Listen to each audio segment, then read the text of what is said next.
Good How evening, are you madam. all? Fine and good. Good Hello, evening. good evening. So let's Good wait for evening. hello, good evening. Good evening. Hello, good evening. So let's wait for one more minute and then we'll start the session.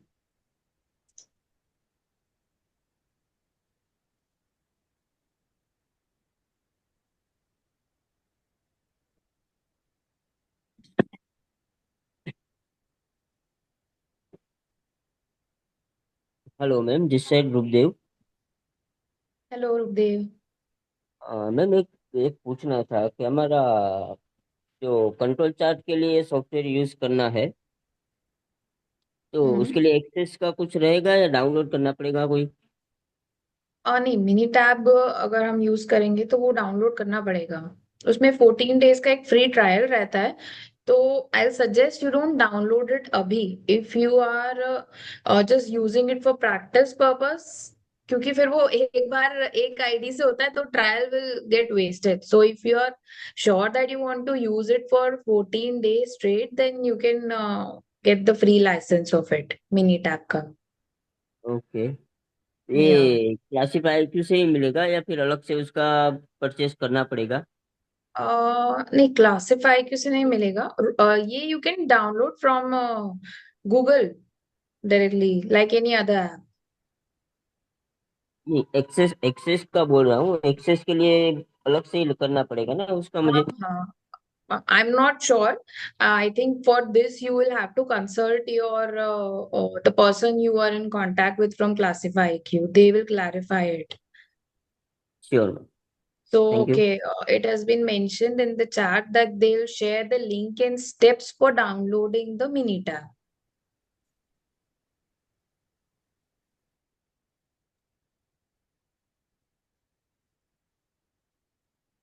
Okay, okay ma'am, thank you. thank you. All right, so did you guys got time to do some revision? Because technically we are in the last phase.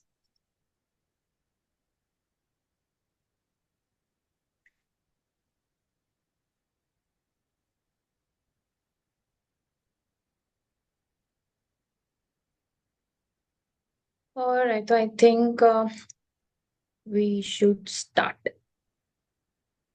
All right, so first of all, I forgot to take a good picture for my LinkedIn last time also. So please start your cameras once so we'll get a good picture, because I have to mention on my post that we have done till improve phase.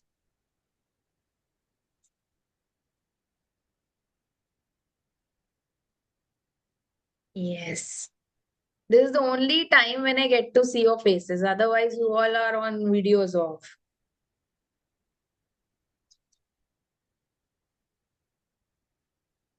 Okay, just a second.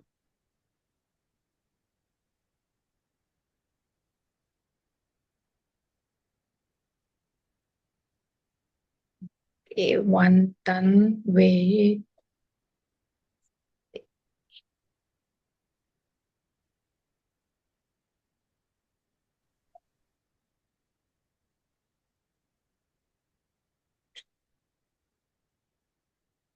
Okay. Thank you, everyone. Okay. So, before we jump into the control phase, let's take a quick look back, because we are technically in the last phase of the RD max cycle. Started from where it started? Quickly mention the chat box. What was the phase from where we started? What was the first phase from where we started this session? Define. Yes, correct, Shanti. So in define, we ask the big question, like, what is the problem? Is it worth solving or is it not? We created the project charters, we defined the CTQs, and we aligned with the voice of the customer. Without this, we would just be running in circles, fixing just the symptoms and not the root causes, right? And this is how we completed our define phase. After that, what was after define phase? Anyone mention the chat box, please? What we did after define Analyze. phase? Measure. Correct. Correct. Yes. So, okay, let me start the screen share 1 second.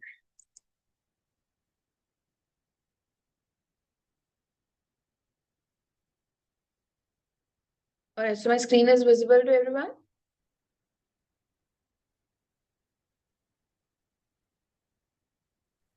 Still, yes. Okay.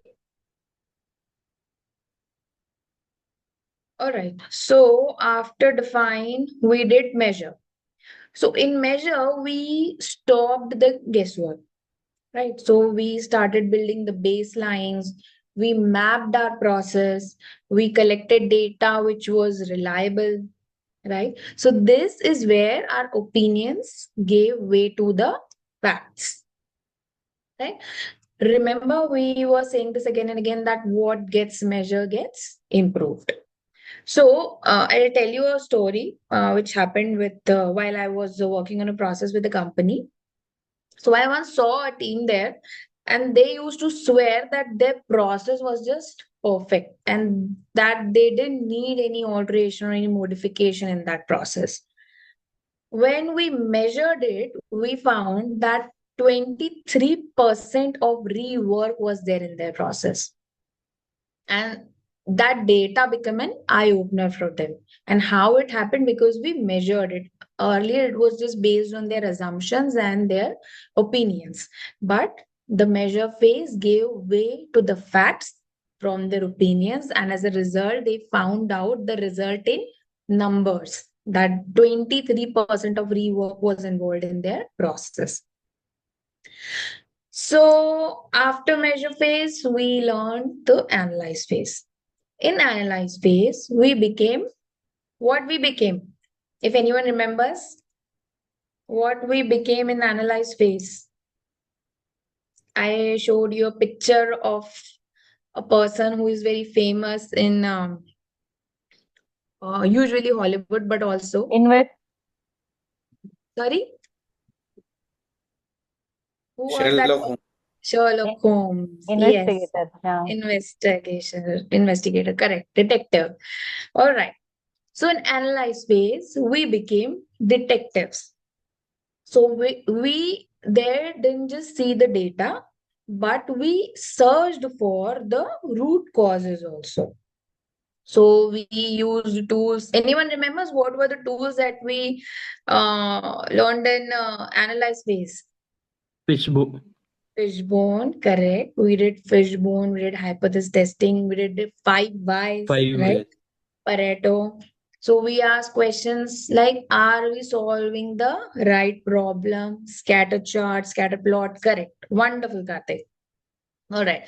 Because see, understand, if you misdiagnose, then definitely you are going to mistreat. So it is important that your diagnosis is correct. So after analyze, we did improve. Now, this is the most creative phase. We generate solutions here. We used, okay, now tell me, what were the tools we learned in improve? In improve phase, what were the tools that we learned? With some really good exercise also here. Scamper. Camper, correct. DOE, okay. Brainstorming. Brainstorming, wonderful. And there was a matrix that we learned. TRIZ, yes, yes. And one more matrix we learned, which was something versus something. What was it? Pilot tools, ma'am. Pilot testing was also there, correct. We also did impact versus effort Stratification. metrics. So we tested those solutions with pilots and showed real and measurable impact. So this is where everyone gets excited. When the ideas finally becomes the result. So we are done with define, with measure, with analyze, we improve, and we have done everything. We have got the process which will help us achieve the Lean Six Sigma and everything. So should it be the end of the cycle? Is something remaining? So we have Okay. okay is also done. Yeah, we did that 10 improve also. So the question is, we have defined the problem. We have measured the baseline. We have analyzed the cost and we have also improved the process. But So what are the technical result? Control. control, correct. So if we stop here at the improve phase, all our hard work, risk will start to disappear. Why? Because people forget and processes start to slip. Because we are all humans and old habits tend to return. So that is why we need the final phase, which is our control phase. Right? It is the phase that ensures that your improvements will last. So here we have defined, we have measured, we have analyzed, we have improved, and now we have reached to the control phase, the final guardrail, right? Because let's be honest, improvements without controls are like New Year's resolution. So what happens in New Year's resolution? So we are full of energy in January. So suppose my New Year's resolution was that I will lose weight. So I'm full of energy in January. I'll get membership of gym and I'll get whole year membership. No, I'll not take 1 month or 2 months. I want larger commitment, longer commitment. So I take membership of the whole year from the gym. But do I go to the gym for the whole year and lose weight? No, because my plan of consistency is not in place. So we are full of energy in January and it is forgotten by February, and sometimes, if you are lucky, it will get till March, right? So control is where great projects are separated from the legendary ones. Now, what are great projects which have shown amazing, tremendous improvement? But what are legendary projects which have survived the control phase and taken it into a normal process? They have absorbed the changes just like a normal process, right? So, now, anyone can get into the improve phase once, but only a disciplined team can sustain that improvement for years and more years, coming years. Okay. Now think of control like this. When you build a skyscraper, see, you understand what here is shown in this picture. Suppose you have built a skyscraper. So the construction team, your team, will celebrate the day it is completed. Okay, you all distribute sweets and you will invite people from big corporates to come look at the skyscraper and book their offices. That is the improve phase, the big win that you have achieved. But what really matters is what happens afterwards. So if you don't have maintenance schedules, if your safety checks are not at place, if you don't have monitoring system, what will happen? Cracks will start to appear. Elevators will stop working. Within a few years, the glasses will all look stained or broken, right? So the building which was the skyscraper, which was once shining like a crystal, will now look like a khandar. Right? So control phase is the maintenance plan of your project. It ensures that what you build with so much effort, so much patience, so much resilience stays strong. It stays reliable and it stays same and safe for the long run.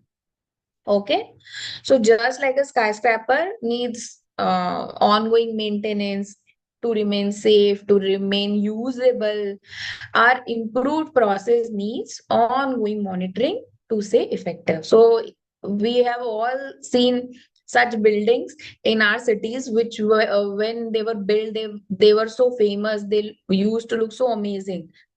But now slowly they have started to deplete, and the reason is the control phase was not in place. So every time you look at such building, remember to put control phase in your projects also. Right? So this is the essence of the control phase. Now, when we talk about the purpose of control phase, we can break it into very easy and 5 practical reasons. So let's go through them one by one. So first one is sustaining the gain. All right. So this is the first and very important one, because control makes sure that the improvements you worked so hard on don't fade away, right? They just don't go in vain just because the control phase was not in place. Now imagine you cleared your messy cupboard, right? You perfectly arranged the clothes with types, colors, office wears this side, party wears this side, घर के कपड़े this side, bags here. You put so much effort in arranging your cupboard, and I think most of you can relate to this example because it is something really practical and it happens with everyone, right? So the for first week it is going to look very great, but what happens after some time? So does your cupboard look like this? So if you don't maintain it, within a month, it is back to chaos. Now, control is the discipline of keeping that order every day. So let's take an example of factory. So if we talk about factory, it means that your defect reduction, or maybe let's just say your seat improvement, your cycle time improvement is not just a 2-week wonder. Right? It is not just like a little spark that came and then it fades away. So it should stay consistent over months and over years. So that is if you okay. So if you remember, when we started, we took example of losing weight, right? So losing weight was define, measure, analyze, and improve. All the 4 things were there in the losing weight, but keeping it off, keeping lost is the control phase. So you need systems in place like sticking to a schedule, uh, control over the portions that you're eating, or maybe trainer checking, or otherwise all the efforts that you have put in define, measure, analyze, improve will vanish. Right?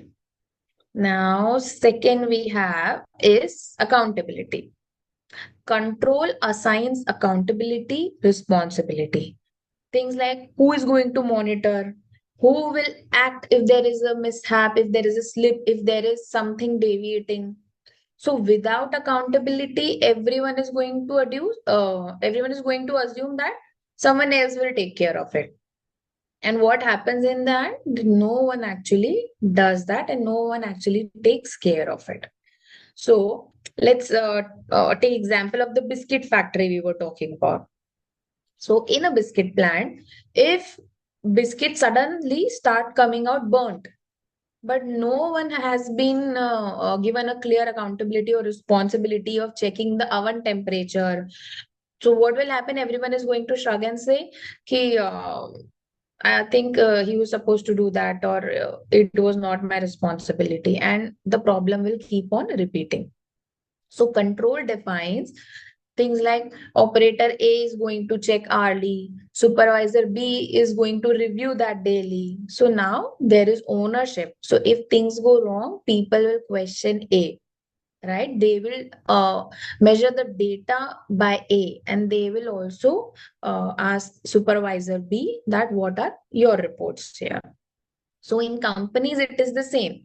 You need people who own monitoring and reacting, right? Otherwise, everyone will just keep on reacting and no one is going to take any action on it. Okay.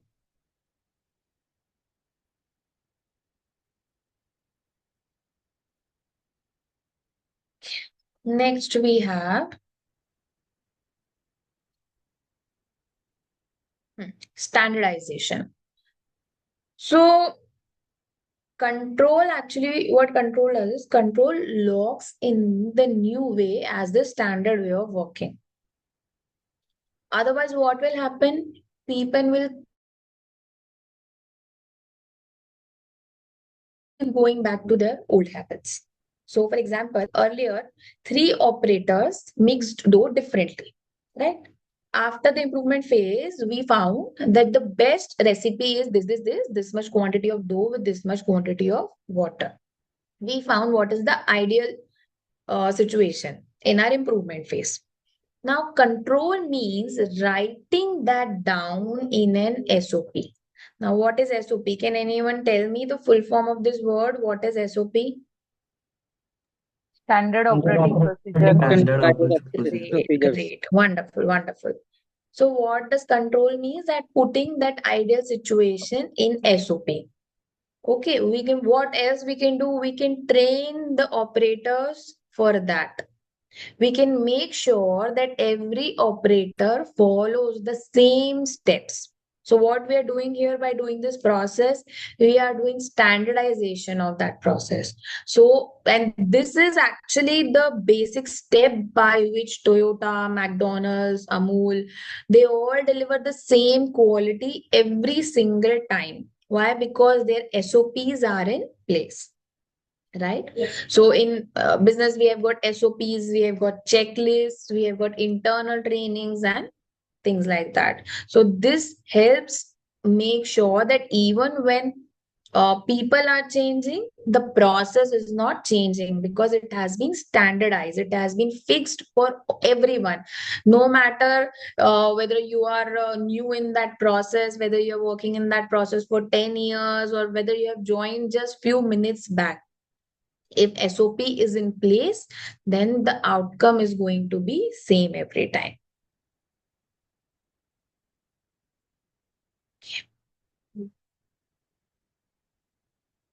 So next we have is early detection. Okay, what is this? Can anyone tell me? Car speed indicator. Speed indicator. What else? What are the things that you see here? If you drive a car, you will know what are the indications that we Here get are from. the alarms, fault alarms. Okay, yes, correct. Wonderful. So similarly, control is also about spotting problems early. So what happens here is that if there is any problem in the car, what will happen? Your system will start reflecting that light here, that check your engine oil, your speed is going this high, your fuel is going low, and things like that. So similarly, control is also about spotting the problems early, detecting the problems early, right? Why early? Because it is good to spot a problem early before they become a disaster, right? So what we get, we notice things early here so we can fix them with small repair or small actions. But if we ignore them, what will happen? It may end up in a full total breakdown or even accident, right? So for example, let's say in logistics, if truck delivery time starts creeping up slowly, SPC charts will show a trend before customers start to complain. And that is the power of early detection. Now, what are SPC charts? We are going to learn it later today only. Now, so your weighing scale is basically SPC, statistical process control. If it shows you have gained 500 grams, you know early, and you can act and you can work on your diet or maybe joint cardio or anything. But if you wait for 3 months to check it, you will be shocked with those extra 5 kilos, right? So same happens with work also. We use charts, we use metrics to catch the small drifts, right? The small drifts in the process when they start, and we don't wait for them to become a big loss, right? Okay. Okay. Now, finally, control is not just about detecting problems, but also knowing what to do when something goes wrong. So, what will help us here is the reaction plan. So, this also prevents panicking situations, right? So, for example, if biscuit weight falls below the target, the operator immediately adjusts the speed of the mixer, and immediately he goes and informs the supervisor. Why he's doing it? Because that is pre-decided. It is pre-decided in the control plan. It is already standardized process. Without a reaction plan, people waste their time. What they'll do in debating, in arguing, in playing the blame game.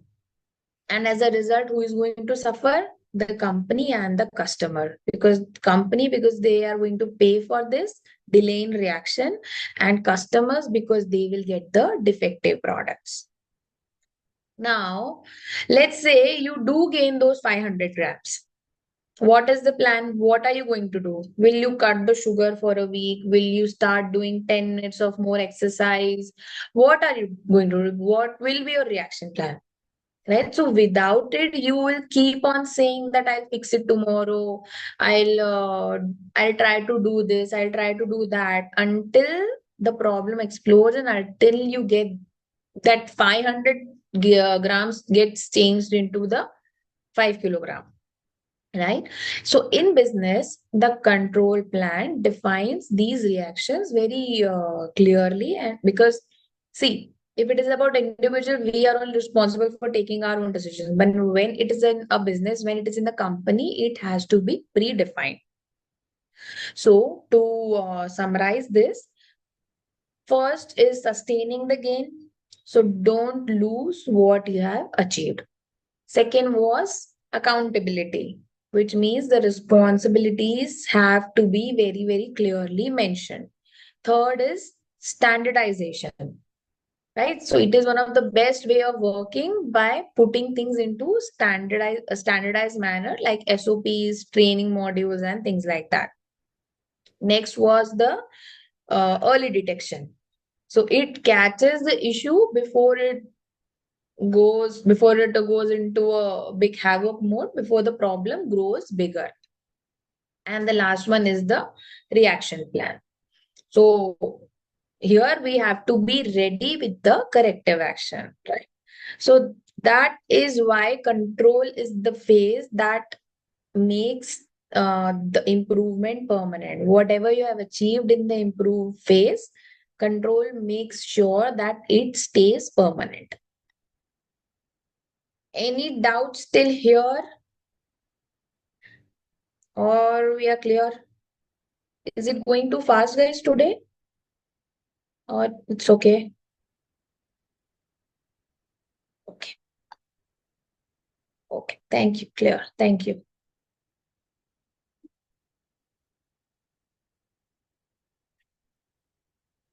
Okay. All right. So now we know that the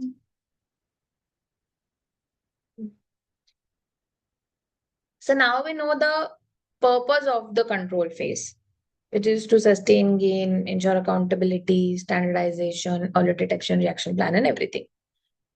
But here's the challenge. So just knowing all these things is not enough. So many organizations understand the why. It is very, let's not say it is easy, but it is easy to reach till the why. But where the fail They fail because they don't have a structured how, right? So that is where the control plan comes in. Now think of it as a blueprint. Okay. Now what does blueprint do?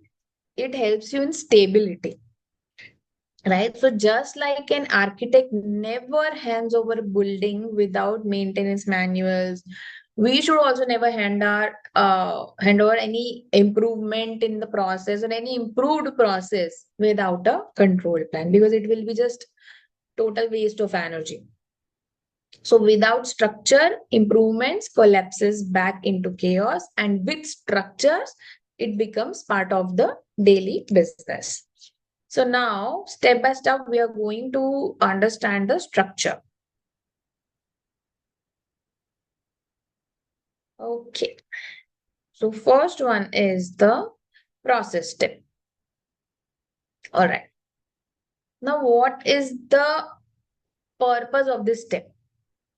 So here, it exactly defines which activity you are controlling, right? Because of course, clarity prevents scope creep.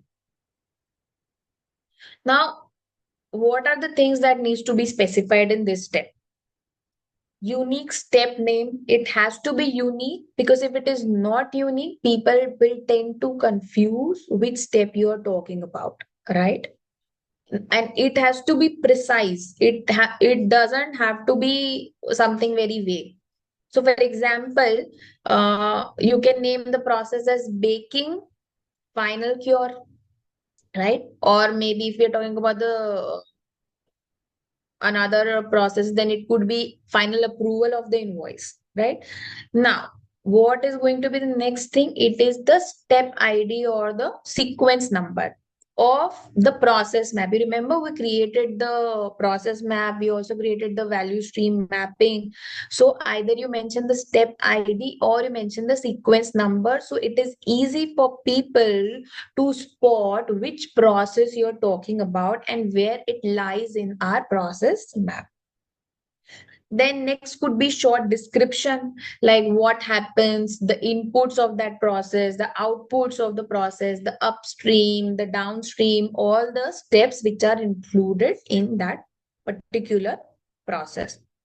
Next could be the boundaries, like what is going to be the start condition, what is going to be the end condition for this step, right?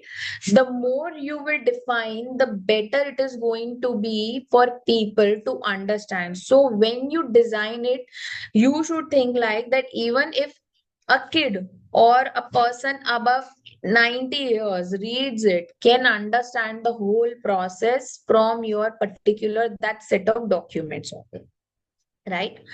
Relevant SOPs, work instruction references, or any sort of training which is mandatory, that can also be mentioned here. Now, how we do it? You can use your process map here, pick the step directly that is affecting the CTQ. All right. So just write one sentence scope, like start when dough is loaded, end when the tray exits the oven. No need to write the whole Ramayana here. It has to be very precise yet very well defined. Now, you can also link it to the flow chart symbols or the step numbers. All right. It is a mix and match of everything. So if we take example of the biscuits here, you can see that on your screen. What is the step that we have mentioned?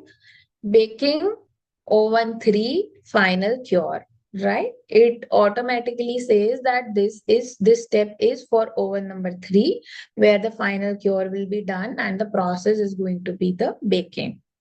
Now, what is written in the description here? That dough balls placed on tray, then oven is preheat, 8 minutes bake and cool on the belt. Very clear. Even I don't know what happens in the bakery factory, but I can understand it from here. If we take another example, let's say of finance, for the invoice approval that we were talking for. So what the step is going to be? Invoice approval. Let's say put some number here. So invoice approval of amount where it is less than or more than 50,000. Less than के लिए इतना approval नहीं लगेगा. So let's say invoice approval for invoices having value more than 50,000. What would be the description here? Invoice is received, then the PO is verified, GRN is done, which is the good receipt note. Then it is route to the approver, and it is then posted to the system, ERP, SAP, whatever we are using. Okay. Now let's understand what are the pitfalls that you should avoid here. Now it looks very simple, but let's understand what are the pitfalls that you should avoid to make sure that it stays simple. First of all is vague steps name. So just imagine I mentioned here step as baking only. Or if someone mentions the step as just production. So what is production? The whole plant is doing production. Right? It is too broad for anyone to understand. Second is controlling multiple sub-steps under one row. Right. So what will it make? What will it do? It will make the reaction plan messy. Suppose someone says if biscuit is breaking, or if the biscuit color changes, or if the weight of the biscuit, then do this. So what is happening? We are creating multiple sub-steps under one row, which is going to make the reaction more messy. Okay. All right. So what could be a checklist for this process step is we need one step ID, we need start to end condition, we need SOP link, or as we say, we need link of that particular step in the map, process map. Okay. Anything we're forgetting here? No. All right. So next we have is key input output characteristics, which is also called as CTQs. So any questions still here in the last part that we did, the first step? Any questions?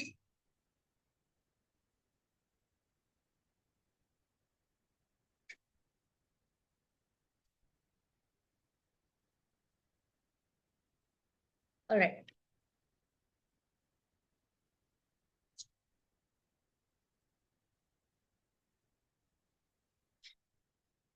Okay. So let's understand what is the purpose of this step. It is to identify the critical variables that define customer quality or process health. Right? Now, what to be specified in this process? First is the name of the CTQ. What it could be, we have already understood what CTQs are. Who is going to tell me what is the full form of CTQ? Critical to quality. Good, great, wonderful. So what could be the names of the CTQ? Measurable, not names, like what would be CTQs? Like it could be measurable attributes tied to the customers or specifications. Like it could be the weight of the biscuit. It could be the temperature of the oven. If we take the example of the invoice, then it could be the accuracy that is expected from the invoice process, right? Next is going to be the acceptance criteria, or as we call it, specifications, right? So try to make it as numeric as possible. For example, if we take for the oven temperature, right? So what I mentioned here, oven temperature 120 plus minus 0.5 degrees, right? So what we have done here, we have mentioned the acceptance criteria or the specifications, okay? Now, let's understand how to do this process. So just a very simple question you should ask. What must never fail for customer satisfaction? So what are you doing here? You are using VOC. What is VOC, guys? Voice of Voice of customer. Voice Voice of customer. Great, great, great. So what you are doing here, you are using voice of customer here. You can use spec sheets. You can use the defects type, right? To understand what must never fail for customer satisfaction. Like what is the boundary that you should never cross so the customer never rejects your material, right? Now, here make sure that you limit to 1 to maximum 3 CTQs per process step. So make sure that you're keeping the focus on the critical few, because if there are multiple things, it is also going to make the process messier. So reduce it to 3 if there are more. So if we take the example of biscuit, what are going to be the CTQ?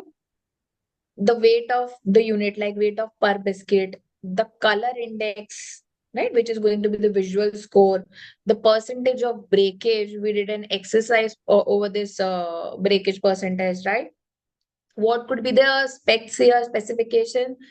Unit weight for, let's say example, we have taken the specifications of unit weight as 12 plus minus 5 grams. We have taken breakage as less than 2%, which means breakage cannot be more than 2%. Okay. Brittleness, yes, but brittleness also you'll have to specify using the measurement used there. Now, if you take the example of that invoice point, so what could be the CTQs here? Invoice accuracy in percentage, days to approve. What could be the specs here? That invoice accuracy has to be 100%. What could be the days to approve? Mention hours or number of days. It could be 48 hours, it could be 2 days, and so on. Now, let's understand what are the pitfalls that you should avoid here. Okay, wait.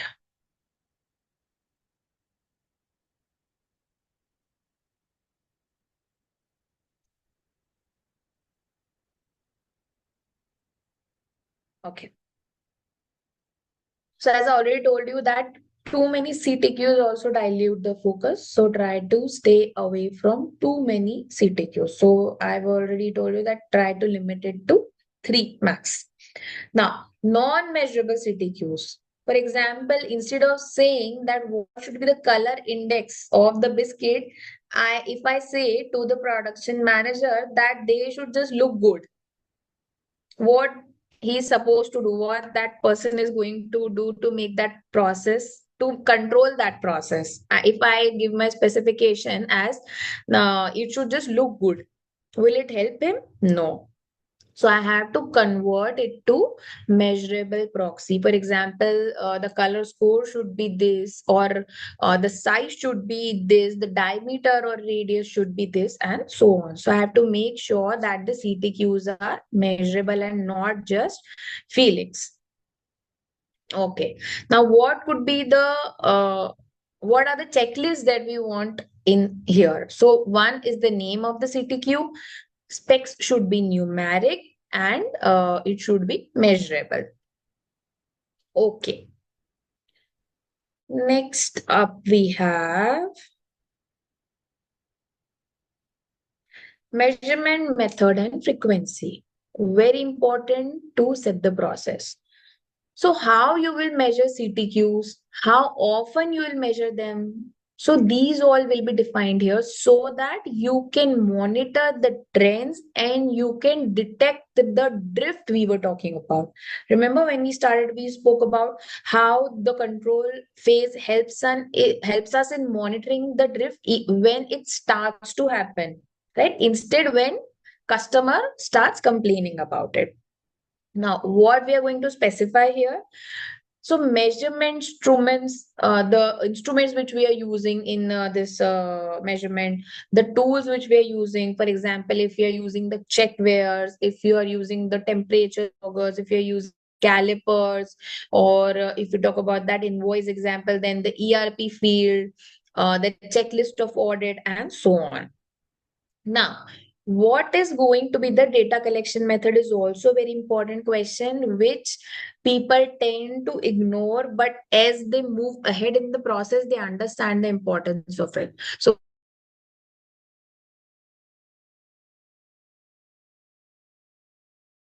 it is going to be an automatic method, whether impact and so on. Next is how the sampling plan will be. Like, is it going to be continuous? Is it going to be after every X number of units? I think my video. Okay, so is my voice breaking? Because I just got a pop-up that my internet connection is not stable. And it's fine, I think. Okay. So let me. If at any time it happens, please drop it in the chat box. So I'll do something about it. Okay. All right. Now. So we were talking about how the sampling plan is going to be. So will you be collecting the on continuous basis? Like for all the samples, for all the units, will you be collecting it after every X units? For let's say example, after every 10th biscuit, you will be taking the sampling. After every 10 minutes, you will be taking the sampling. After every night shift, after every day shift. So what it is going to be, the sampling plan has to be very, very specific here, right? Because then only you are going to get consistent results which can be compared with each other. Okay. So one important thing that we need to understand, another important thing that we need to understand here is who is going to record that data, like it is and where. So will it be, so this is already mentioned in the accountable part, but where the data will be recorded gets here. So will it going to be some file, some particular folder, some register, some ERP system, and so on. So that also gets registered here. Then we have MSA notes. So how measurement accuracy is ensured, right? Like gauge RNR, calibration, and things like that. Now, let's understand how you do it. So very simple. Choose the measurement method which is matching the CTQ resolution requirements. Okay. Now, for high volume CTQ, prefer automated continuous captures because, of course, of the intensity and importance. Now, next is define the subgroup size for SPs. For example, subgroup of 5 every hour or subgroup of 10, whatever you take. So it also affects the chart type. Now, this may sound a little technical to you, but you'll understand tomorrow this when we are going to read about the types of chart, that how subgroups affect the type of chart that you're choosing for the control. All right. If we take example of the biscuit, so what are going to be the instruments here? The inline check wear, or okay. Now, what is going to be the frequency? It could be recording the weight per piece, or after every time the new tray is inserted or taken out, like that. Okay. Now, what could be the sampling here? Either we want to do it like a continuous capture for every biscuit, or like I just said, after every 2 trays or 3 trays, and so on. All right. You can also mention the storage here, like will it be in the dashboard from the PLC software, whatever. Then what could be the MSA that we can take care of? That the check where is calibrated weekly. Acha, who is going to tell me the full form of MSA? Measuring system analysis. Measurement system analysis. Great. You all are going to pass from flying colors. I'm so proud of you. So if we take the example of the invoice example, what will be the instruments in that? EPR transaction log, audit checklist, and so on. Now, what could be the sampling method? It could either be 5 invoices per day, 10 invoices per day. So if it's a non-high value, you can make it to 5 invoices per day. But if it is more than 50,000, then you can make all invoices. So all this has to be defined for people to follow it. Now let's understand what are the pitfalls that you should avoid here. Counting on manual checks for high speed process. Because obviously by that you are going to miss the drift that is happening from the actual process. If you skip the MSA, what will happen? False alarm will happen due to the measurement noise, right? So make sure your MSA is sticking to the plan and you're not missing it. Sampling frequency is too low to detect the special cause shifts. Now, what could be the checklists here? Instruments, sampling plan, data repository, like where are you collecting that data, and MSA or calibration plan, whatever is suiting to your situation. Okay. Next we have is the responsible person or one who is having the ownership. What is the purpose of this step? As we have already learned, that assign a named owner. Now remember, don't put department, right? You have to name the owner. So what will happen, that it is going to prevent a very popular syndrome which is there in such processes, which is of someone else syndrome. Now, what is this syndrome? So I thought that someone else was doing it. I thought someone else was taking care of it, right? So this step makes sure that we are we are preventing this from happening in our process. Now, what are the things which you need to specify here? First is role and name. For example, I've mentioned here shift supervisor. Wait. Okay, so I've mentioned here that who is responsible? Line supervisor. And what is the name? The name is Raja. Right. Next we have, why is this not clear? Are you guys also seeing the screen a little blurry, or is it just me? No, it's clear. Okay, okay. Okay. So here we have mentioned that hourly check of Owen, and who is responsible for it? The line supervisor, whose name is Raja. Second, who is the person accountable for it? The production manager, whose name is Sonia, and she is accountable for the weekly review. Now, what is the backup? That also we have mentioned here. Shift lead Pooja is the backup here. So in case any one of them is not available on leave or anything, Pooja is responsible for it. Okay. Now let's understand. Okay, so we learned a matrix on assigning responsibility, accountability. Can anyone name that matrix? RACI matrix. Yes, wonderful, correct.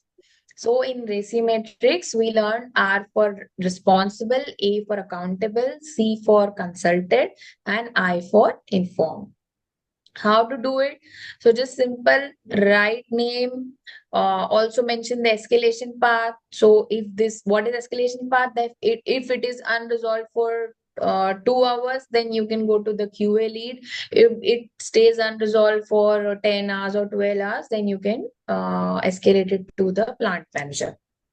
If we take example of our biscuit case, so let's say so let's say who is okay, so I've mentioned this here only, right? The biscuit example. That line supervisor Raja is responsible for hourly check of the oven and all that. All right. If we take example of that invoice, then what it could be, who is going to be the responsible person? The accountant or maybe the account clerk. Let's say her name is Asha. So she is responsible for the day-to-day check. Then who is going to be accountable for it? Let's say finance manager Ramesh. He is accountable for it, right? And there could be someone who is the backup in it also. Now, what are the pitfalls here?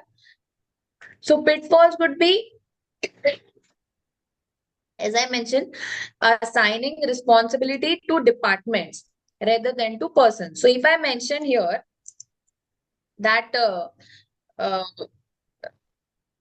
responsible person is the production department, do you think anyone is going to take that responsibility?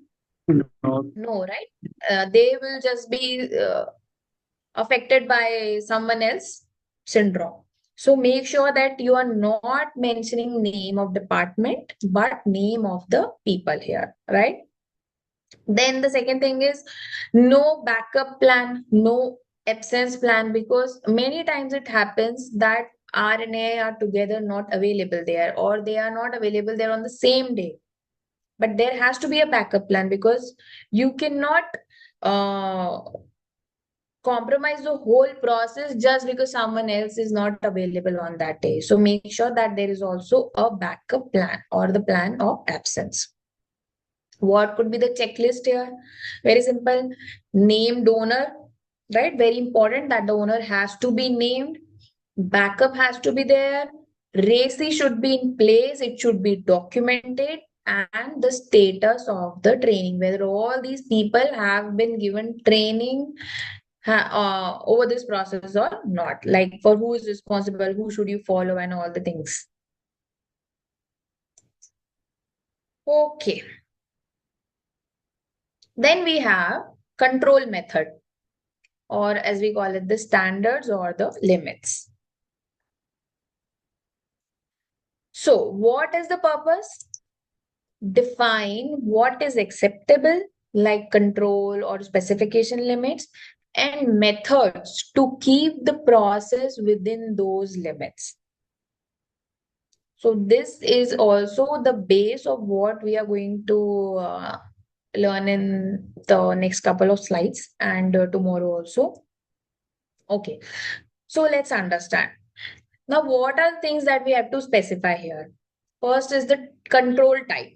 Okay, like with whether it is going to be specification limits, or like the specifications given by the customer, or it is going to be the control limits, which is the behavior of the process. So don't get confused. We are going to learn it in depth. So if I have to give you an example, suppose the specifications are 12 grams plus minus 0.5 grams. And the control limits are mean plus minus 3 sigma from the baselines. So, okay, let's not get into the depth of it currently. I'll explain control limits and specification limits separately, because I don't want you to get confused currently. All right. So the simple thing is that the acceptance and or rejection criteria and sampling acceptance rules. Like, this is the baseline of the whole point. Now, next is we already understood about the SOPs, checklists, the visual controls that we can do, or the implementation of the Pokayoke device. So we prevent the defects from happening. So that the method such that the defects doesn't happen at the first place, right? Then in visual management, what we can implement, like traffic lights, or dashboards, or alarms or signals. Now, how to do this process? How to do this particular step in our process? First, calculate the process control limit, right, from the baseline. So what you can do here, you can use 20 or 30 subgroups data ideally, and then you will choose the chart. Okay, so we are again back to chart type, which I don't want you to get into right now. So, okay. So guys, the thing is that most of the content of this point is related to few complicated topics that we are going to cover in next slide. So for now, let's do this till here only. Now, the last one is our reaction plan. Now, what is the purpose of a reaction plan? It is define immediate step-by-step actions to take when measurements show out of control or out of spec results. Right? You understood the purpose. Now, what to specify here? Immediate containment actions. Like what to do in first 0 to 2 hours of happening of that event. Should I stop the line? Should I segregate the product? Should I start quarantining the batch? What should be the immediate action to be done at that time?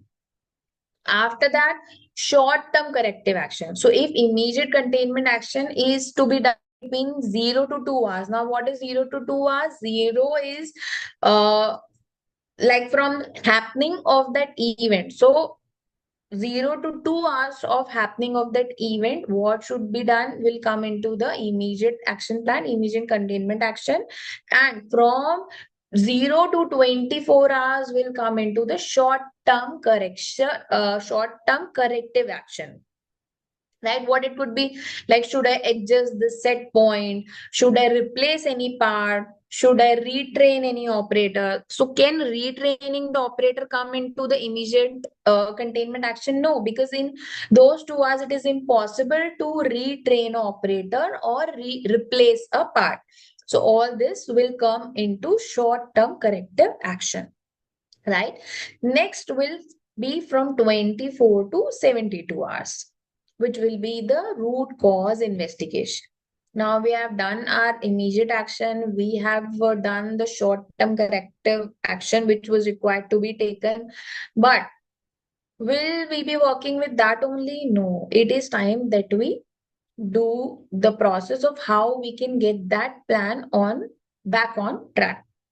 So here will come our root cause investigation, which will be done between 24 to 72 hours. So what are the things that we are going to do here for that?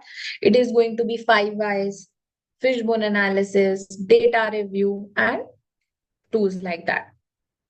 Next up, we'll have CAPA. CAPA, okay. Can anyone tell me the full form of CAPA? C-A-P-A. Corrective action Corrective is action, preventive And preventive actions. Corrective Wonderful. action, preventive action.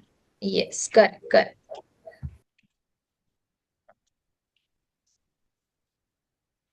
So after that, we'll do our CAPA, where we'll do permanent fixes, we'll update our SOP, right? And we'll take corrective and preventive actions. After that, we'll go on the verification. Now, what verification we'll be doing? That confirming that the corrective actions we have taken are as effective as they were before. Right? Or maybe even better, because if they were so effective, things would not have fallen on the first place. So we are going to remeasure, and if required, we'll do it by pilot projects, right? Next, we'll have communication and escalation. Like who to inform and when to inform, like notify the quality department within 30 minutes of happening, escalate it to the plant manager, and if it is unresolved in 2 hours, then communicate this to COO or whatever. Next up, we'll have documentation, which is very crucial. What we'll do? We'll do the incident log entry. Right? We'll prepare NC report. Now, what is NC report? If anyone can tell me? non-conference. Non-conformance report. And then what we'll do? We will update the control plan. Right? Now, let's understand how to do this. So, first of all, we are going to pre-write the containment script and checklist. Right? And we are never going to improvise it. Next, we will include the sign-off field, like who confirmed the containment, who closed the CAPA, and things like that.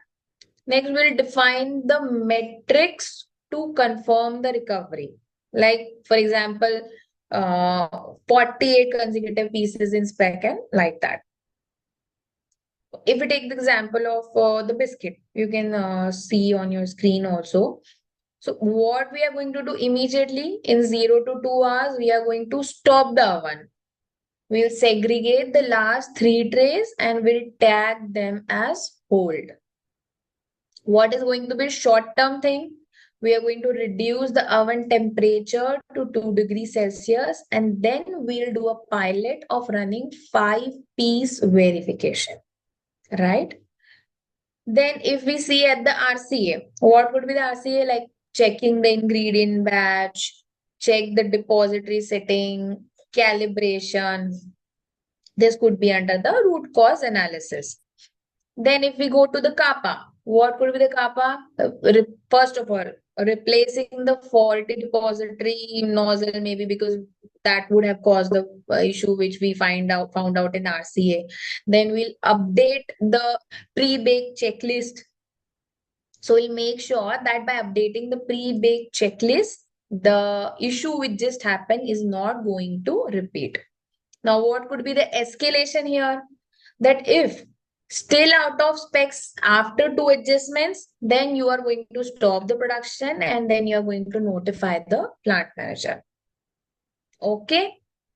So what could be the checklist in this case? First is containment script. Second is root cause analysis. Then CAPA, owner and timeline, verification steps, escalation metrics, and documentation. Okay. Okay. So we have completed the purpose and objectives. Next, we have statistical process control, SPC. So I think it's a good time to take a break. So let's take a 20 minutes break and then we'll start the statistical process control. So it is 9:36.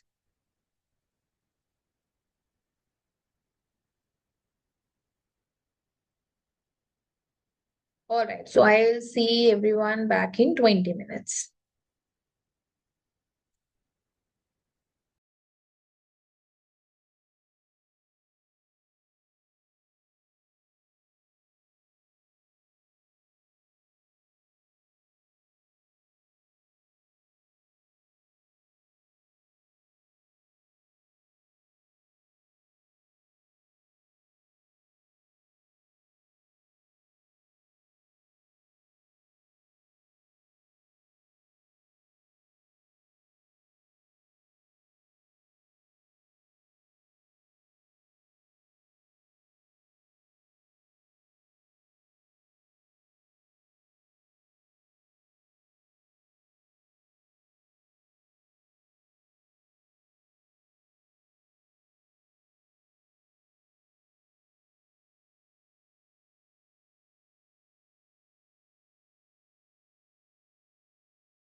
All right.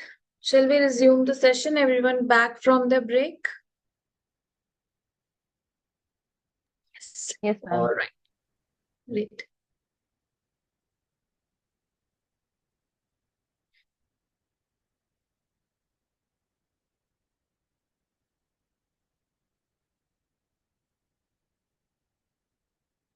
All right.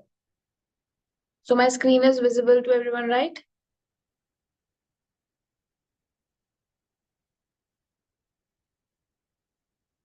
Okay.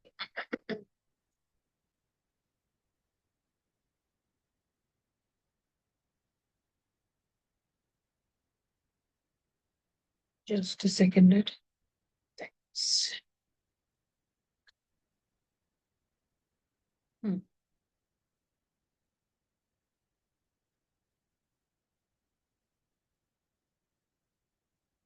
Okay. All right. Now, before we jump into statistical process control, SPC, let me ask you something. Have you ever cooked the same dish twice and noticed that one time it tasted slightly better or maybe different than the another time, even though you followed the same recipe? Has anyone gone through this thing? Has this happened with you?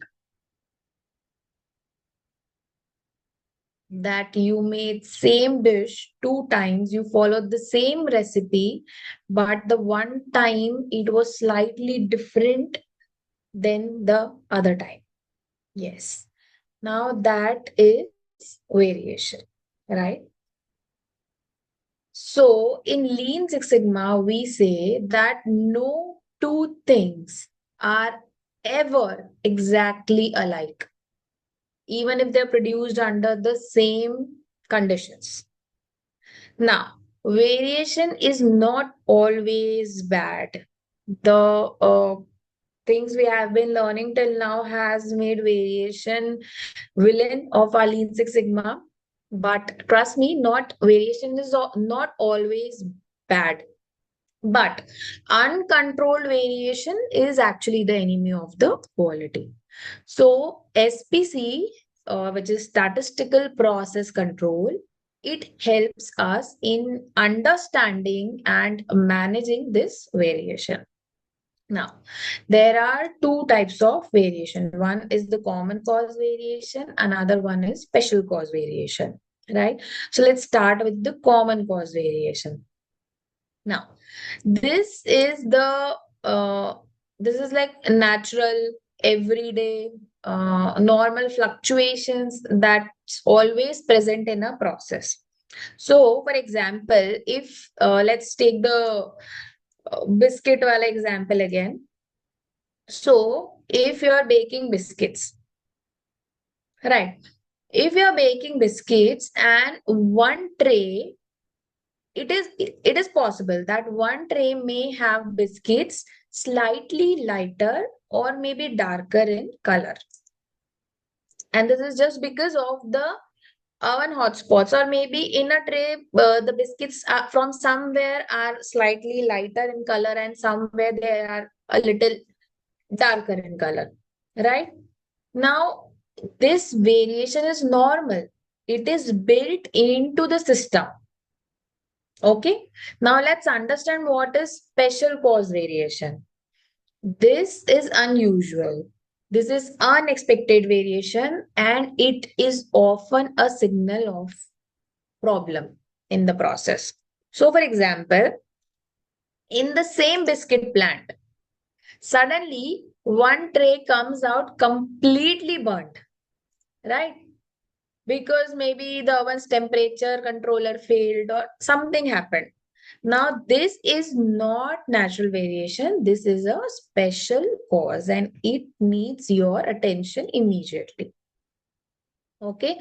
So, we are clear on what is common cause and what is special cause. Anyone, any doubt in special and common cause? Because we will build up on it from here onwards. So, common and special cause are clear to you? What is the difference between both of them?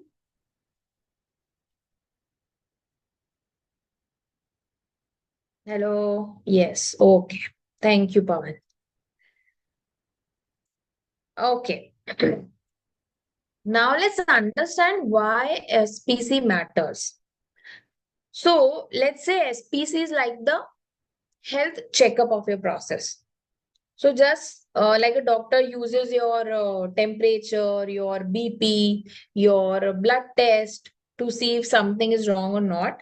Similarly, SPC uses control charts to monitor whether variation is normal, it is abnormal, uh, should it be a worrying cause, or what steps should be taken, is it required or not required, and answers to the questions like that. So the goal here is very simple. Don't react to every small fluctuation. Why? Because it is the common cause, it is built in the process. Otherwise, you will over adjust and you probably might end up making things worse. Next is do react quickly to unusual changes, which are our special causes. Otherwise, you will pass on defects to the customers. So, if the causes are common, then don't overreact on small fluctuations. But if the causes are special, then don't sit back and relax. Immediately and quickly take actions. So, let's take our example. So, our class starts at 8:30 p.m. Correct?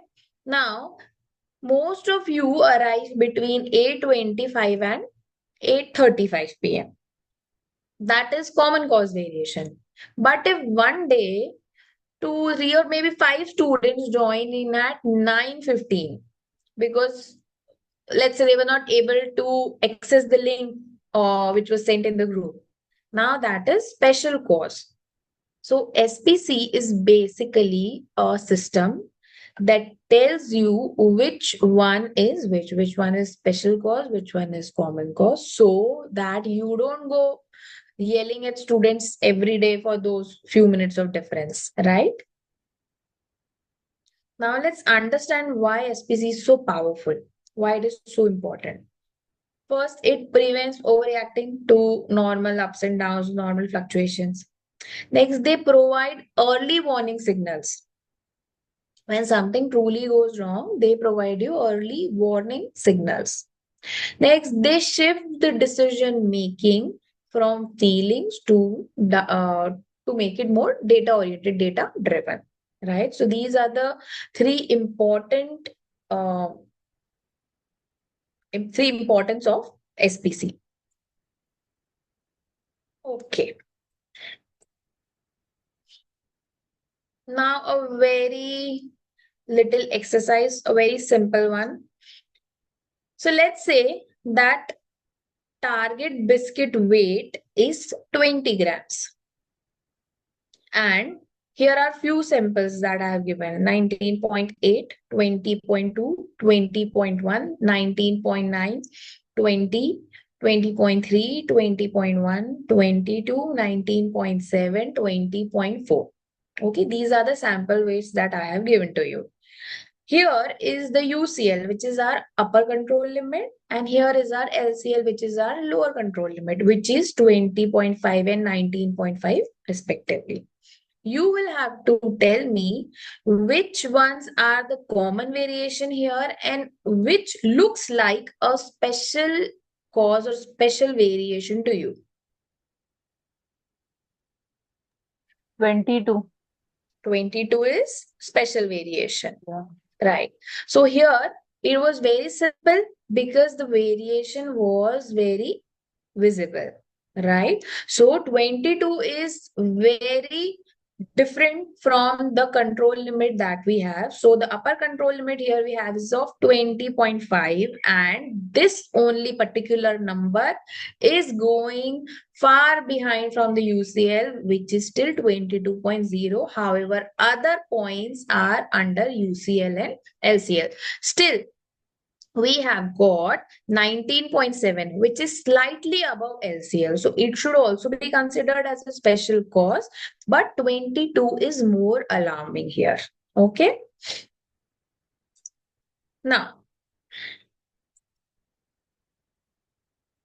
so now that we know variation can be common, they can be special, the next question is, how do we actually spot the difference in real life? Right? So this is where the control charts will come in picture. Now, what is a control chart? Now, imagine it as a graph that, not imagine, it is actually a graph that shows your process performance over time. All right. So on this graph, you will see 3 lines.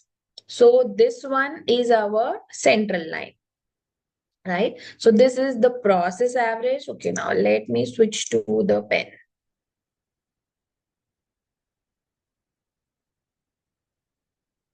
Okay.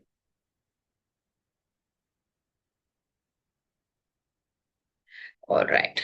So this is the process average. This is also called as the central line. Here we have got LCL, which is the lower control limit, or you can say as the safe boundary on the lower side, right? And here we have got UCL, which is safe boundary on the higher side. Now, as long as your data points fall between LCL and UCL, and of course it is behaving normally like this curve, which is a normal curve, it is not skewed, right? It means that you are in control. If sorry, by mistake I have come out here a little, so let me correct it. Now, if something crosses the limits or shows strange patterns, that is the signal of a special cause variation, right? So as far as the data is between LCL and UCL, it is normal, that variation is normal. But the moment it comes out of UCL, maybe this area or this area, it is a special cause and requires our immediate attention. Now, we have taken the example of biscuit factory. So all the other points were in the between LCL and UCL, and that is why they were the common cause of variation. But only 2 points, which were 19.7 and 22, which were beyond the UCL and LCL, and that is why they were the special cause of variation. Right? Understood what is UCL and LCL? Let's take another example here. Now imagine that average time taken in a call center by agents is supposed to be 3 minutes or is 3 minutes. All right. Now, so what is the average time here? It is 3 minutes. Now, what most agents are doing, that they are ending the call between 2 minutes to 4 minutes, right? So this is 3, this is 2, and this is 4. Okay. Suddenly, one day, one agent shows that average time is of his particular call is 8 minutes, which is somewhere here, right? This is a special cause. So the process was followed and they found out that it was because of the system, that his system was misfunctioning. And that is why there was a special cause of variation which took that call to 8 minutes.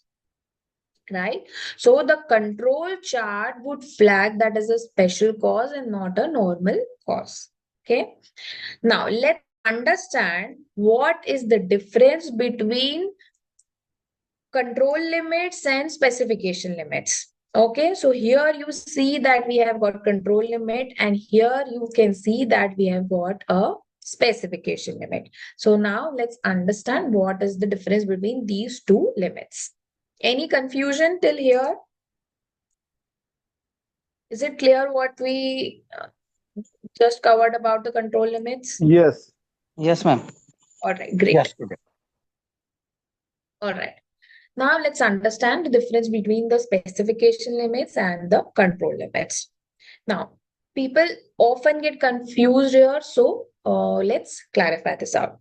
Now, specification limits are the customer requirements, and control limits are the process performance. These are calculated from the actual data, actual process which is happening. All right. So, specification limits are the customer requirements. So, for example, they have given us a specification that biscuit must be of 20 grams plus minus 1 gram. So, this is the specification which has been given by the customer to us, right? What are control limits? These are process performance. So, for example, your biscuit process may be stable, like all the points are within the control limits, but still it is not meeting the customer specification. Why?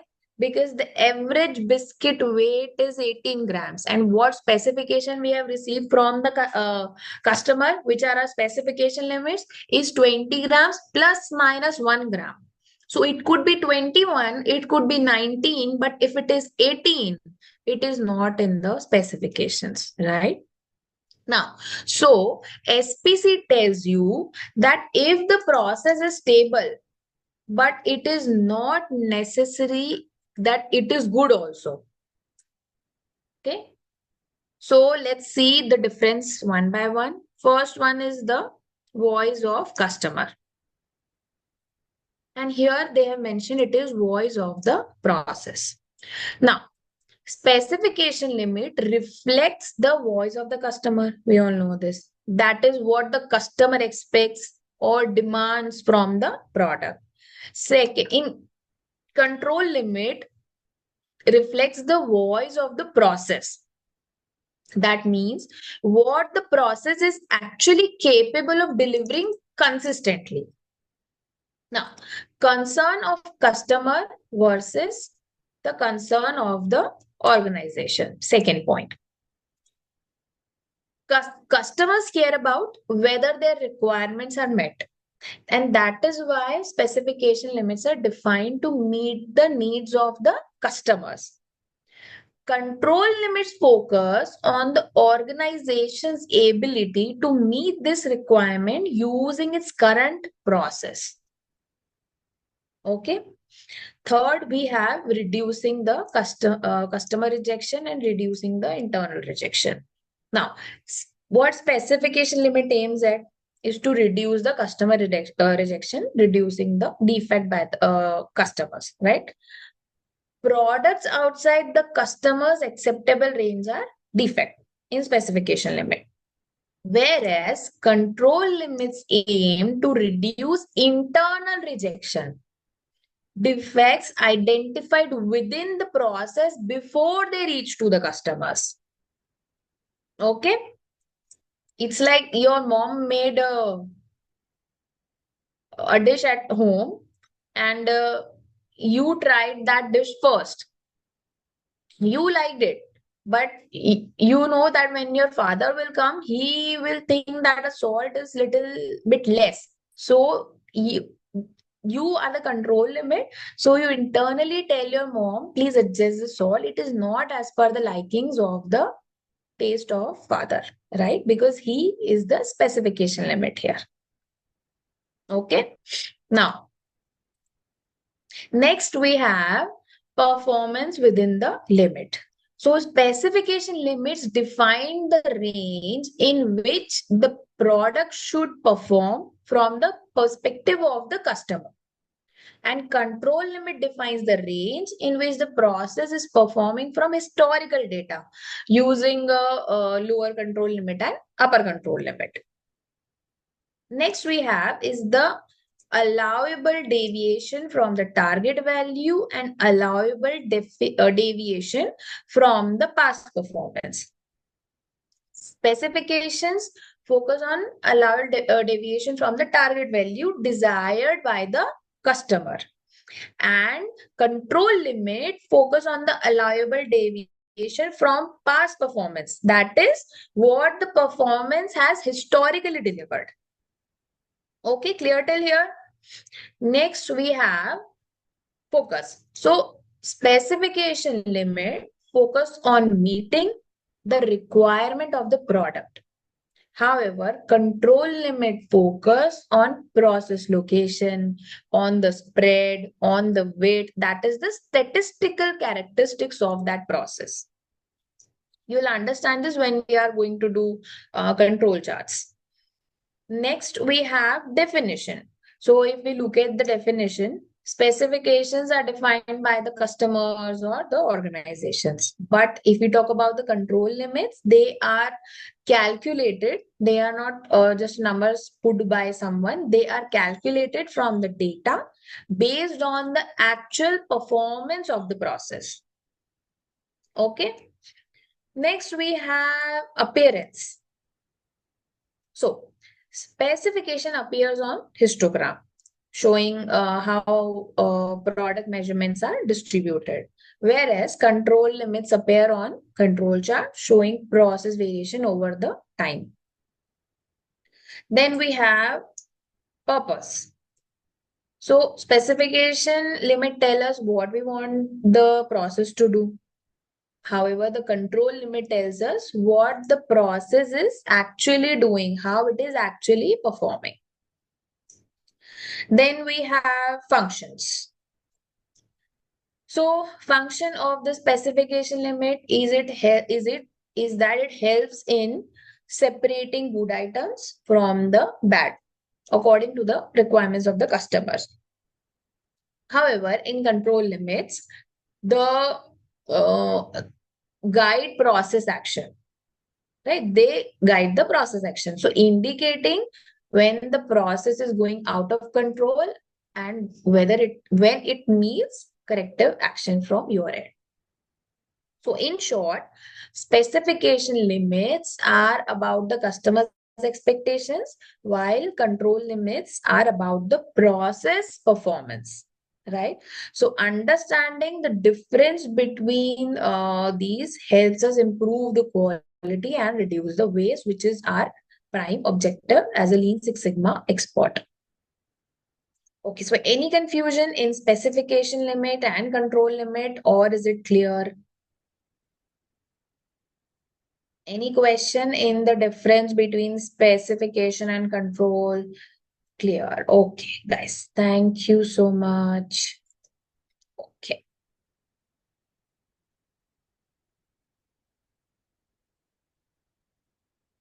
Okay, so now we'll move to the next point. All right. So in Lean Six Sigma, a process is defined, right?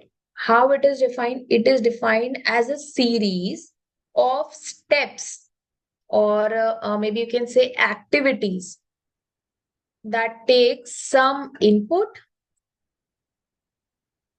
and transform it to produce an output, but also which has value for the customer. So basically, a process is how work gets done in a structured way to deliver the results. Now, to understand this better, Lean Six Sigma uses IPO, which is it is IPO model, which is I from here, P from here, and O from here. Input, process, and output. Now,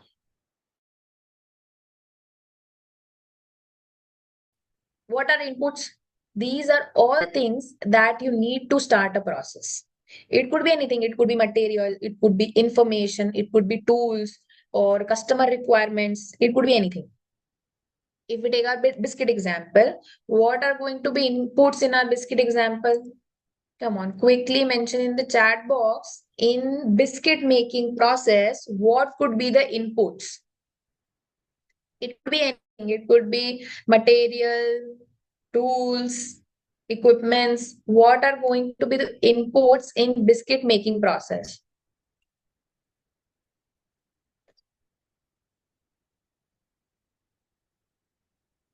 Correct.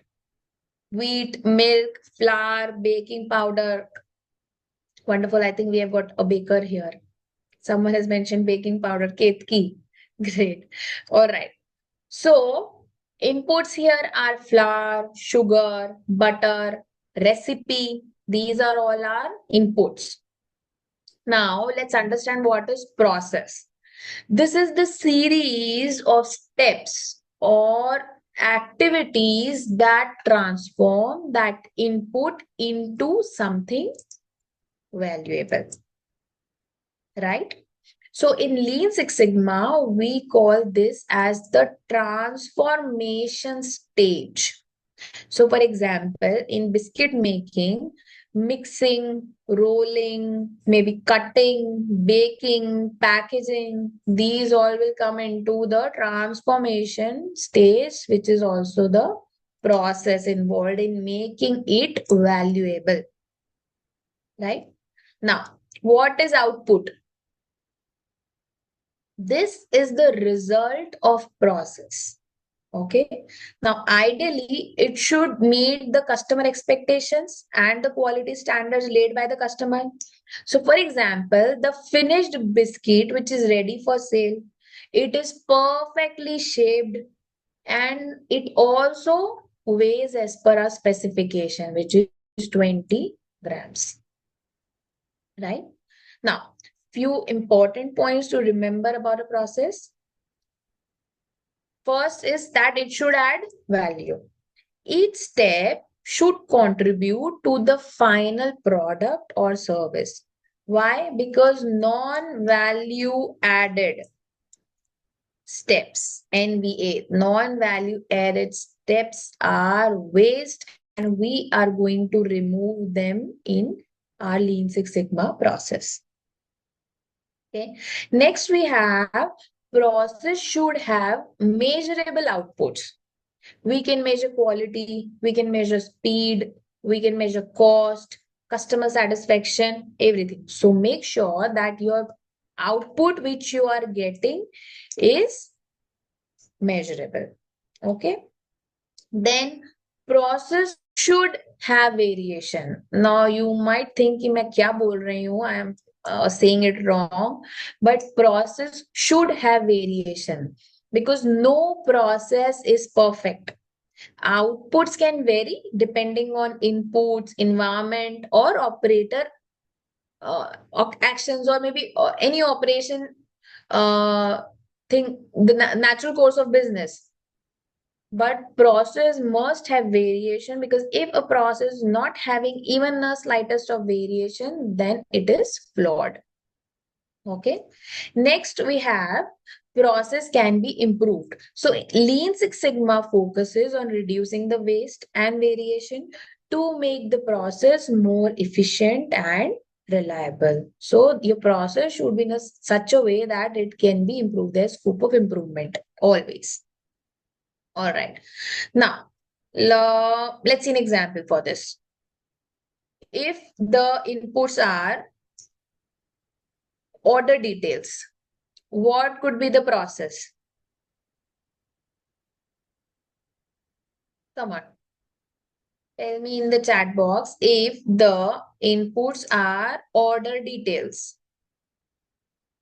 Order details of what? Anything, order details of, let's say, a shirt. Yes. The process could be PO. And what could be the PR and PO both? What could be the output?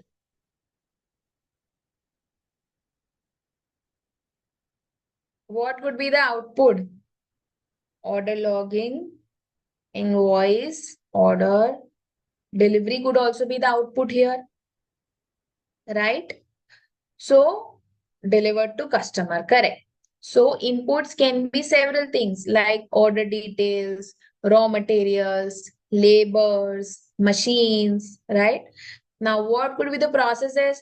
Processes could be designing, producing, inspecting, it could be so a number of things basically. What could be output? As we saw, finished product delivered to the customer, on time delivery, meeting quality standards, these all could be the output. So in Lean Six Sigma, we analyze each step of the process to identify the inefficiencies, identify the defects, the delays, and then we improve it using tools like DMAI and C. Right? Now, why do we need to define and understand a process clearly? Because it helps us identify the waste, first and most important. It helps us identify the NVAs, the non-value added activities. It allows us to measure the performance objectively. It makes sure that the output is consistent and that it satisfies the customers. It provides a foundation for continuous improvement, right? Okay.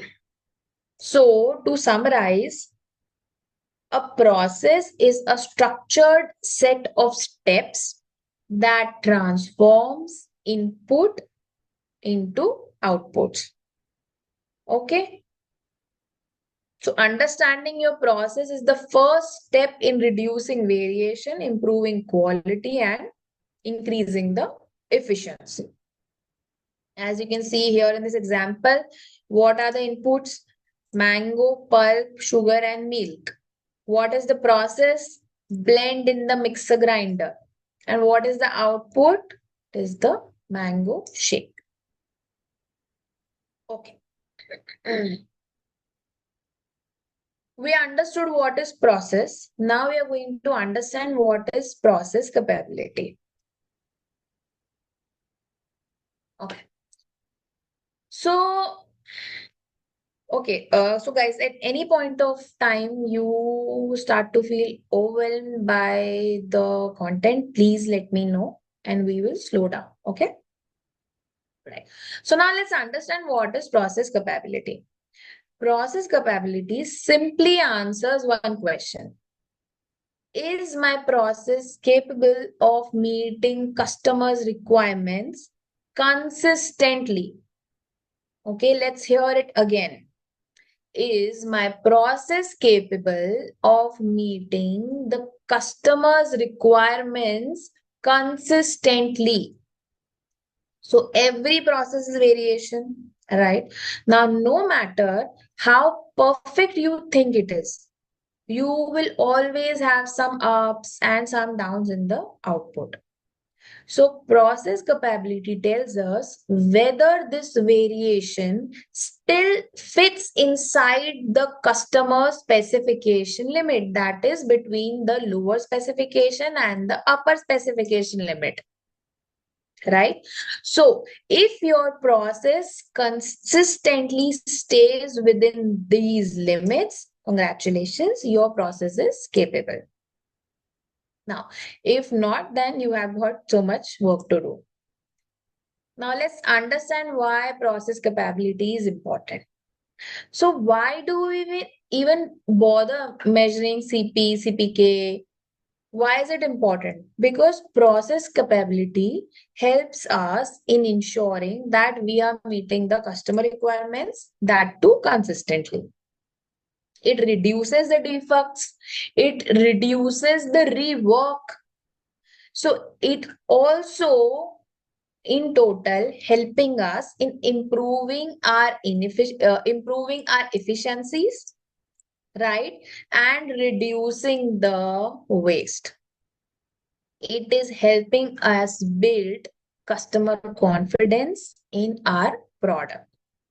So in many industries like automotive, pharma, aerospace, certain CPK levels are mandatory for supplier approval, right? Now, how to measure process capability? Okay, so to measure process capability in real life, we have to follow few simple steps. We are going to do it real time also, but just to give you a picture of how things are going to be. So very simple. First, collect data from your process. It could be 5 points, 10 points, 30 points, anything. Make sure that your process is stable and it is under control using the control charts, right? While you're collecting the data. Next, calculate the mean of the process and standard deviation. We all know how to calculate mean and how to calculate standard deviation. Then we will use the formulas of CP and CPK, and then we can get the CP and CPK values. Now, if the indices are low, look for the root cause. Maybe the cause is machine variation, maybe it is some issue with the material, maybe some errors by the operators, right? And work on how to reduce that variation. So, to summarize, process capability shows how well your process meets the customer specifications. So, CP measures the potential capability looking only at the spread. However, CPK measures the actual capability considering both things, the spread also and the centering also, right? Now, what is centering? If we are looking at a normal graph, this is the centering.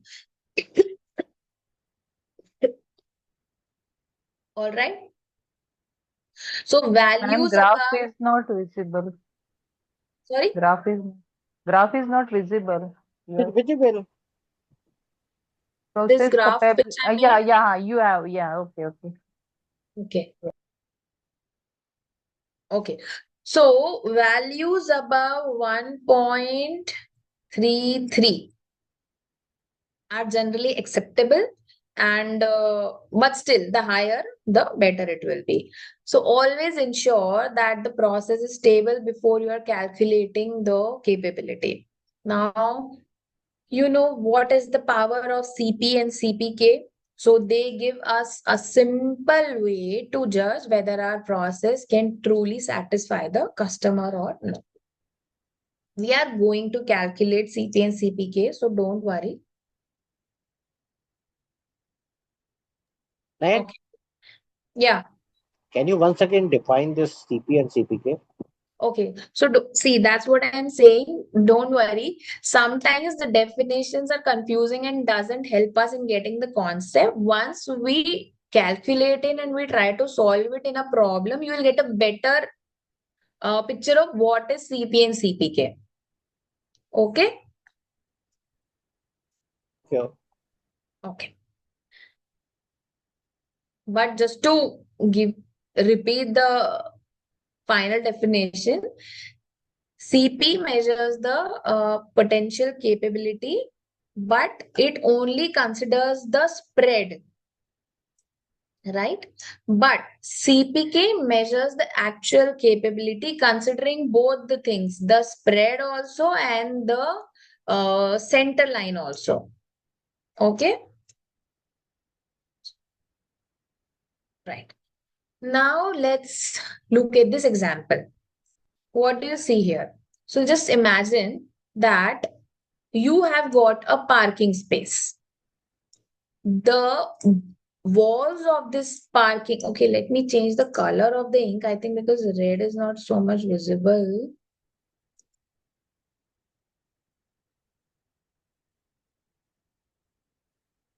Let's try yellow.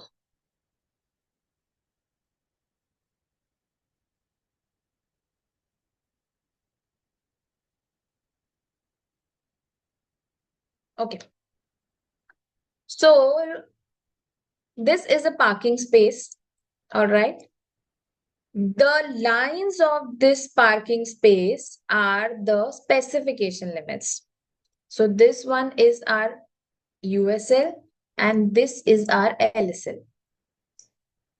Now, let's assume that the size of the car here, yellow तो और नहीं दिख रहा है. Which color should I pick so that it's visible?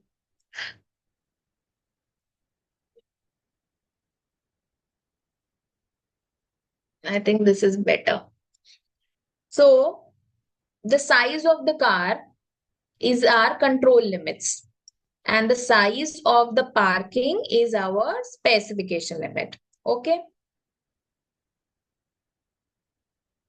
Now, here, if we are saying that the size of the car is a control limit, so this is our upper control limit and this is our lower control limit. Now, this is our case 1, where you will see that the size of the car is smaller than our parking space. Okay, so as a result, that car smoothly goes into the parking space, and there is a lot of gap here between the control limit and the specification limit, right? So here the control limits are smaller than the specification limit, right? There is gap between specification limit and control limit. Now here another thing can be there. What if this car is slightly off-centered? Like, so it is also like damaging, it is also like producing a damaged product. So our goal here is to make sure that the car is centered also, which means the process is centered and also narrower. Okay. This is second case. Now here you see that the size of the car is equal to the parking space, which means that the specification limits and the control limits are same. So what will happen here? Either we need a mind-blowing driver to park the car without banging the car in the side walls of the parking, but that too he has to do consistently. If you get an amazing driver, he might park the car in one go on one day, but will he be able to do this daily? Right? So here we are working at risk every day. The process is too risky here, right? Why? Because there is no gap between the specification limit and the control limit. The third case. Here, the size of the car is more than the parking space, which means that the car will not fit in the parking space because the control limits are more than the specification limit. Control limits are outside and specification limits are inside.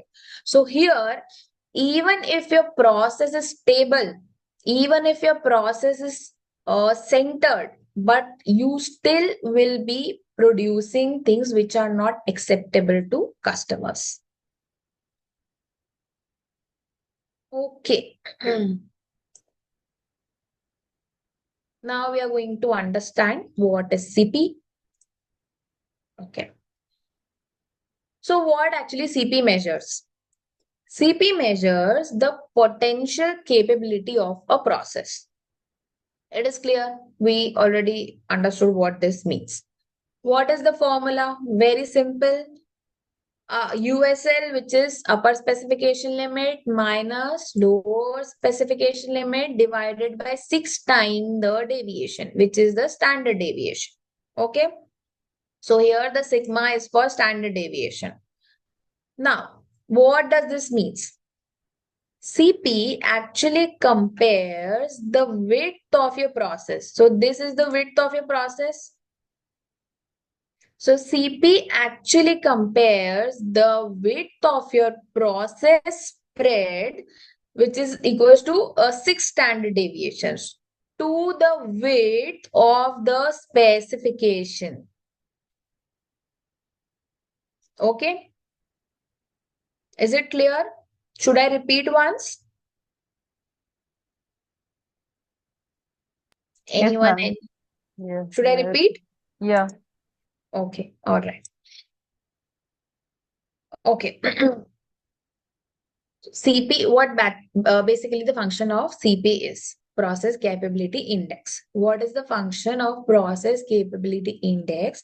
That it compares the width of your process to the width of the specification limits. Okay, so this is your specification limit and this is the width of your process. So CP compares the width of your process to the width of your specification limit. Okay, so if CP is greater than 1, if CP is greater than 1, then your process variation fits inside the specification range. But if CP is, I think मैंने उल्टा लिख दिया है. नहीं सही है. But if your process, if the CP is less than 1, then your process variation is too wide, meaning your process is not capable. But remember, CP here only tells us about the spread.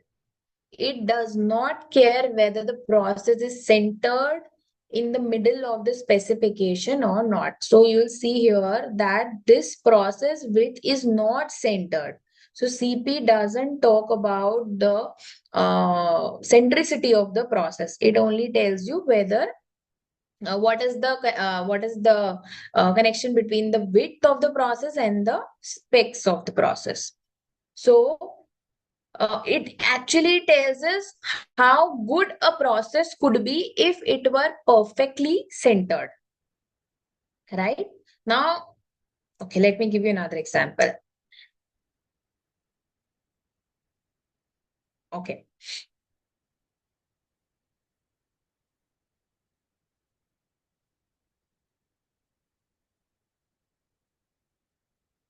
Let me give you an example. Now, imagine that you have a target box on the wall. That is your specification range. All right, this is your target box on the wall. What is this? This is your specification range and your product must stay within it. So your process produces products that vary a little. So some go slightly above or below the target. So how CP will check? Is the spread of your process small enough to fit inside the box? If the spread is smaller than the box, then CP will be higher than 1. Which means that process has potential to meet the specs, the specification. If the spread is bigger than the box, then process cannot meet the specs reliably. Okay? Guys, just give me 1 second. I think someone is on the door.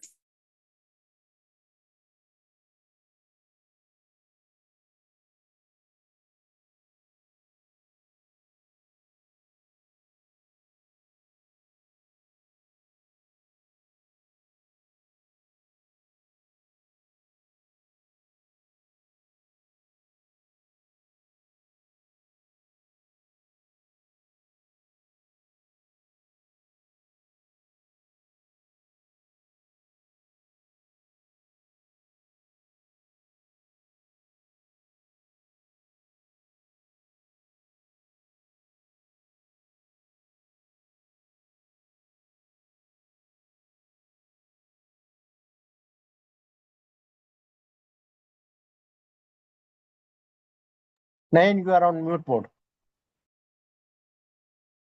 All right, thank you. So you have mentioned what if CP is equals to 1? So it is just like we saw where there was no gap between the control limit and the specs limit. So what happens? An amazing driver will park the car there, but it is still very risky. You are always working in the risk zone. Okay, so my screen is shared. Where did it go? All right. Okay, so CP only cares about the width of the variation, not where the process, not whether the process is centered, it is skewed or not, right? So higher the CP means your process variation is small compared to the specification limit, which means it is good. The potential is good. Lower CP means variation is too large and it needs improvement. So remember that CP doesn't check if you are hitting the center of the target. For that, we have got CPK. Okay. Now let's go to CPK. Now, CPK not only looks at the spread, but also checks whether the process is centered or not. So the formula is CPK minimum of X bar minus LSS divided by 3 sigma or USL minus X bar divided by 3 sigma. So what basically we are doing here is distance, we are calculating distance from mean to the nearest specs limit. The distance from mean to the nearest spec limit. And that is why in this formula, you will see that there is or. So when we'll calculate in दोनों की जो भी value आती है, the minimum value will be taken as CPK. So the distance from mean to the nearest specs limit. All right, this.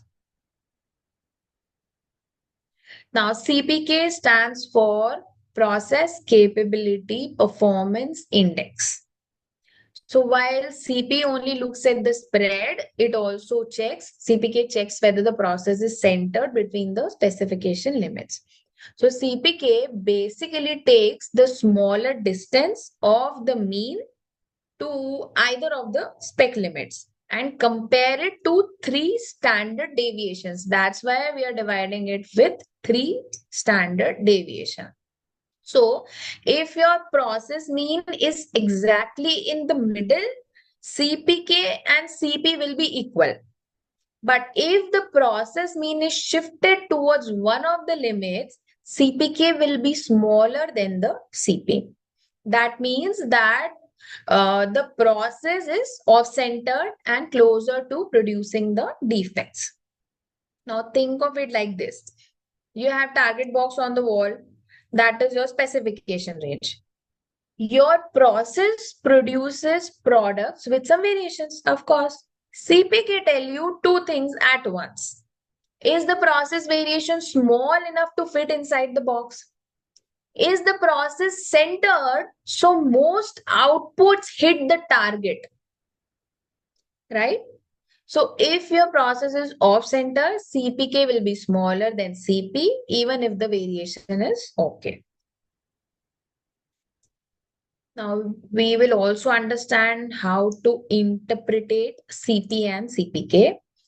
So I already told you that, okay, one second, I have got a...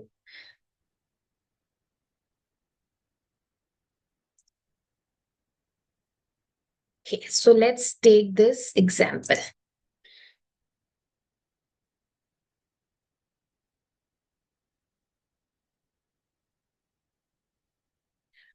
All right, so if CP is less than 1, your process variation is larger than your specification limit, so the process is not capable. If CP is larger than 1, then your process has the potential to meet the requirements, but check CPK also to be sure there.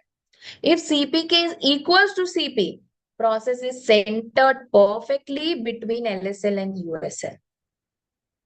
If CPK is smaller than CP, process is not centered. It is leaning towards one side.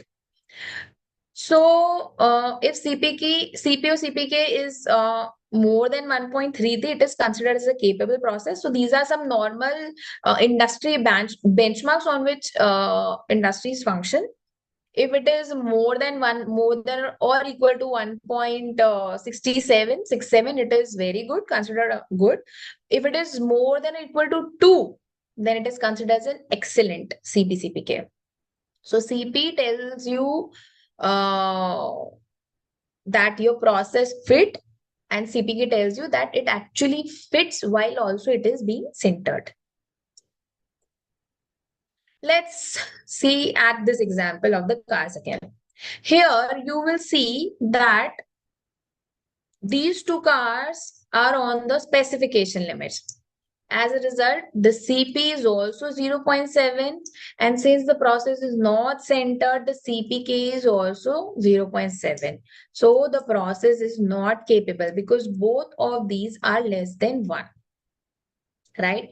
Here you will see that CP and CPK both are 1, but the product is very close to the specification limits. So the process is barely capable. Why? Because I just gave you an example of the expert driver. So here we are always at risk of producing defect, right?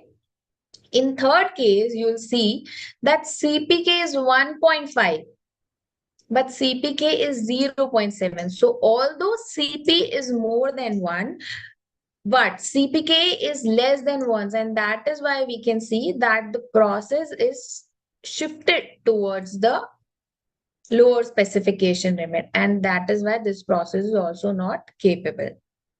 In next, we have CP is 2, CPK is also 2, and you can see that all the cars are aligned in center, and we have got gap between the specification limits also. And as a result, this process is capable. And since it is 2, it would not be unfair to say that this process is excellent, highly capable. Okay. Okay, now let me just take a 1-minute break.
Okay, thank you.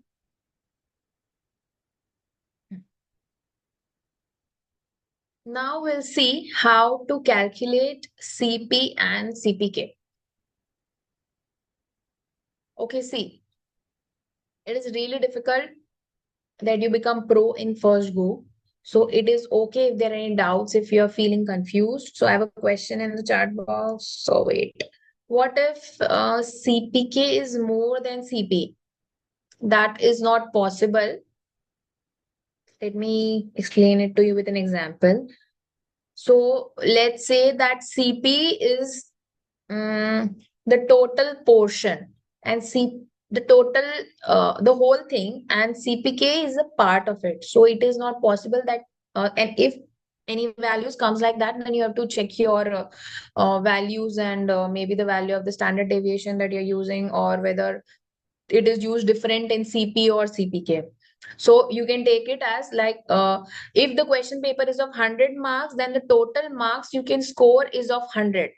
And CPK is the marks that you've actually scored. So it is not possible that you get a higher value of CPK than CP.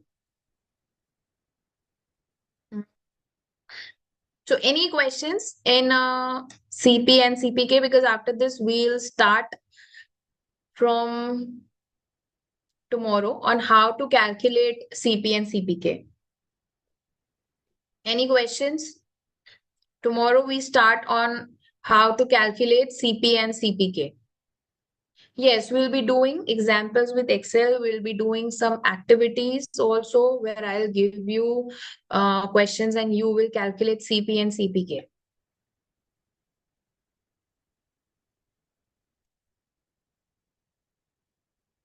So we still have a few minutes to go, but if I start now and leave it in between, it is going to be messy to understand this again tomorrow.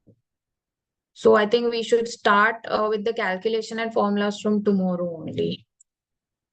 Hello. All right. So if there are any questions, please let me know. Otherwise, we'll start with calculation of CP and Hello. CPK from tomorrow. Yes.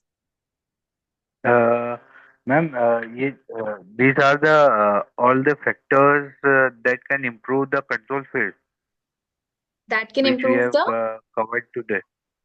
Control phase. Sorry, your voice is breaking. Can you please repeat or maybe type in chat box? I just Ma'am, all got we till have these studied are the today is factors. all we have studied today is all the factors that control phase covers up. That control what? That comes under the control phase.